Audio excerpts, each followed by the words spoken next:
Selamat berjumpa kembali dalam layanan audio Sahabat Seperjalanan. Hari ini adalah hari Selasa 16 Desember 2025. Tema renungan saat teduh kita dengan judul Tuhan datang tiba-tiba. Firman Tuhan terambil dalam Markus 13 ayat 33 sampai dengan ke-37. Hati-hatilah dan berjaga-jagalah, sebab kamu tidak tahu bila manakah waktunya tiba. Dan halnya sama seperti seorang yang bepergian, yang meninggalkan rumahnya dan menyerahkan tanggung jawab kepada hamba-hambanya masing-masing dengan tugasnya dan memerintahkan penunggu pintu supaya berjaga-jaga. Karena itu berjaga-jagalah.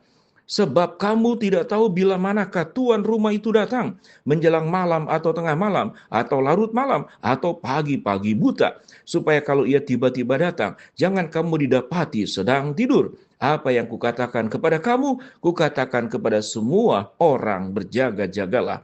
Mari kita berdoa. Bapa yang di dalam surga, kami ingin belajar kedatangan Yesus yang pertama kali lewat kelahirannya, itu dijelaskan dengan sangat gamblang. Tetapi kedatangan Kristus yang kedua kali, itu akan datang tiba-tiba. Dalam nama Tuhan Yesus kami berdoa, amin. Shalom sahabat seperjalanan yang dikasihi Tuhan. Kedatangan Kristus itu ada dua kali. Yang pertama adalah sewaktu datang ke dalam dunia lewat proses kelahirannya, dan suasana Natal ini tentu Desember adalah seluruh khotbah-khotbah berkenaan menyangkut dengan kelahiran Tuhan Yesus. Ada kesibukan di gereja masing-masing, latihan-latihan, drama, menyiapkan ibadah, dan menyiapkan berbagai macam acara dari sekolah minggu sampai kepada ibadah umum. Sahabat perjalanan yang dikasihi Tuhan, kedatangan Kristus yang pertama itu disampaikan, dinubuatkan dengan gamblang. Dengan gamblang, walaupun tidak dicatat kapan Yesus lahir, tetapi kelahirannya itu sudah digambarkan. Dan kedatangan Yesus yang kedua kali, yang pada akhir zaman nanti akan datang, itu dikatakan dengan sangat jelas.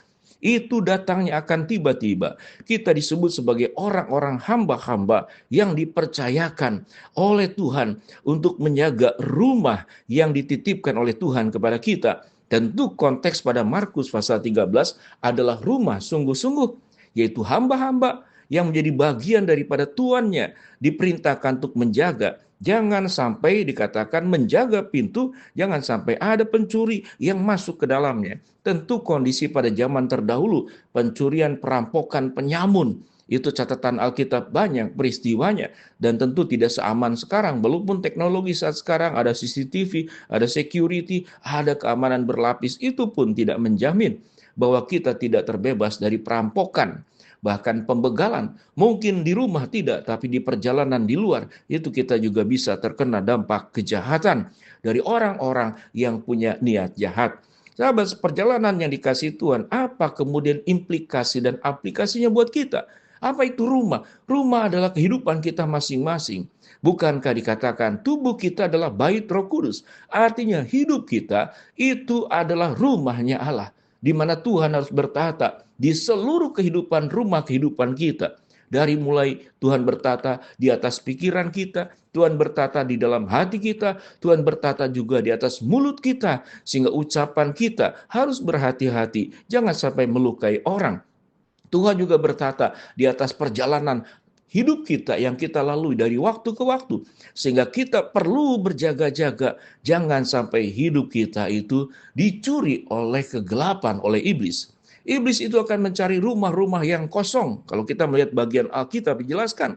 Lalu kala rumah itu yang kosong, maka dia akan datang. Dan kemudian dia akan menguasainya. Biarlah hidup kita sepenuhnya bahwa rumah yang sudah dititipkan oleh Tuhan kepada kita, yaitu kehidupan kita, dijaga dengan baik. Jangan sampai dirampas. Jangan sampai kita mengundang pihak-pihak lain.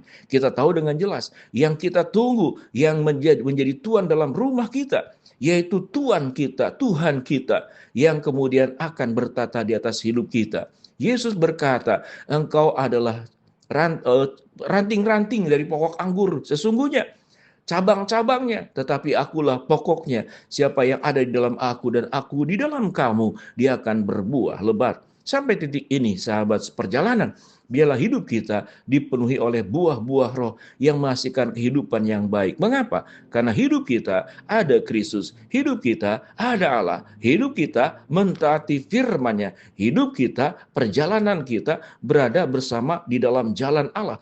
Tidak belok kiri, belok kanan. Kita hidup dengan penuh ketaatan kepada Allah. Di dalam kehidupan orang-orang yang hidup taat kepada Allah, Tuhan yang akan datang tiba-tiba. Kita jaga supaya tatkala Tuhan benar-benar datang tiba-tiba, yang kita tidak tahu kapan datangnya.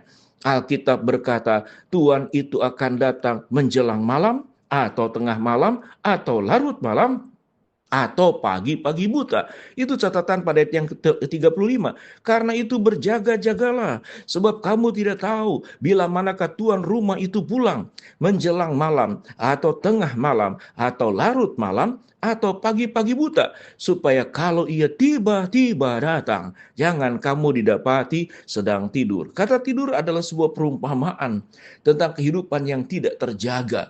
Orang yang sedang tertidur, dia tidak tahu siapa yang akan masuk ke dalam rumahnya. Tertidur pulas. Bukan berarti kita tidak boleh tidur. Tidur adalah bagian daripada sistem tubuh yang diciptakan oleh Allah. Karena orang yang tidak tidur, kurang tidur, bisa sakit. Tetapi tidur di sini adalah kita tidak berjaga-jaga. Kita perlu waspada dengan pikiran kita menyimak kiri dan kanan. Adakah orang yang akan menjerumuskan kita hidup ke dalam dosa? Kita menolaknya di dalam nama Tuhan Yesus. Kalau ada nasihat, ada ajakan dari pergaulan kita, bahkan dari sahabat kita, yang membuat hidup kita diajak untuk berbuat dosa dalam berbagai macam bentuk. Apakah itu korupsi? Apakah itu mencelakakan orang lain? Apakah itu tindakan-tindakan yang merugikan orang lain? Apakah ketidaksetiaan di dalam rumah tangga? Kita berkata di dalam nama Tuhan Yesus, aku adalah orang yang diperintah oleh Allah untuk hidup berjaga-jaga, tidak tertidur. Aku akan hidup di dalam kebenaran. Hanya Tuhan dan firman-Nya yang menguasai hidupku dan tidak yang lain. Sehingga kehidupan kita sungguh-sungguh adalah kehidupan yang berjaga-jaga. Sewaktu Tuhan datang tiba-tiba, apakah itu tengah malam, apakah itu menjelang malam, apakah itu larut malam, atau pagi-pagi buta. Jangan sampai ia tiba-tiba datang, kita didapati sedang tidur. Sahabat seperjalanan, berjuanglah untuk hidup sungguh-sungguh dengan baik. Biarlah di atas segala perjuangan kita mencari apapun yang kita butuhkan, unsur-unsur material, hal-hal yang fana di dalam dunia ini bukan hal yang buruk. Kita butuh uang, kita butuh kesehatan, kita butuh rumah, kita butuh tempat tinggal yang layak, kita butuh kendaraan, kita butuh asuransi, kita butuh tabungan yang cukup dan memadai untuk memberikan rasa aman. Tetapi jangan lupa bahwa ada hal yang jangan sampai kosong, ditinggalkan kosong, yaitu kehidupan kita yang selalu harus dipenuhi oleh firman Allah, dipenuhi oleh kebenaran Allah, dipenuhi oleh sebuah kehidupan yang terus melekat tanpa terputus dengan Tuhan.